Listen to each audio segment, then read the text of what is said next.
Breaking news చూస్తున్నా. Governor Tamilisai Soundararajan నేడు సచివాలయానికి వెళ్లనున్నారు. రాజ్భవన్ లో ఎమ్మెల్సీ పట్నం మహేందర్ రెడ్డి మంత్రిగా ప్రమాణం సందర్భంగా సీఎం కేసీఆర్ కు గవర్నర్ కు మధ్య ఆసక్తికర సంభాషణ జరిగినట్టు ప్రతీకగా సచివాలయ ప్రాంగణంలో ఆలయం, మసీదు, చర్చి నిర్మించారు. శుక్రవారం పూజా కార్యక్రమాన్ని నిర్వహిస్తున్నాం. 12 గంటలకు నిర్వహించే పూర్ణాహుతి కార్యక్రమానికి రావాలని సీఎం ఆహ్వానించినట్లు సమాచారం. తప్పకుండా వస్తారని గవర్నర్ పేర్కొన్నట్లు తెలిసిందే. ఇక ప్రార్థన మందిరాల ప్రారంభోత్సవానికి గవర్నర్ హాజరవుతారని రాజ్భవన్ వర్గాలు తెలిపాయి.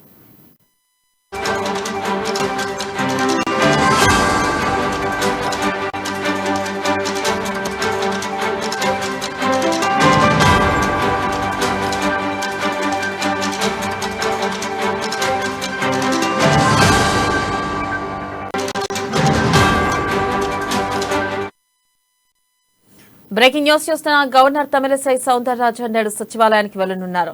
రాజ్భవన్ లో ఎమ్మెల్సీ పట్నం మహేందర్ రెడ్డి మంత్రిగా ప్రమాణం సందర్భంగా సీఎం కేసీఆర్ కు గవర్నర్ కు మధ్య ఆసక్తికర సంభాషణ జరిగినట్లు తెలిసిందే. ఇక హైదరాబాద్ గంగా జమున తెహజిబ్ కు ప్రతీకగా సచివాలయ ప్రాంగణంలో ఆలయం, మసీదు, చర్చి నిర్మించాం. శుక్రవారం పూజా కార్యక్రమాన్ని నిర్వహిస్తున్నాం. 12 గంటలకు నిర్వహించే పూర్ణాహుతి కార్యక్రమానికి రావాలని సీఎం ఆహ్వానించినట్లు సమాచారం. తప్పకుండా వస్తారని గవర్నర్ పేర్కొన్నట్లు తెలిసిందే.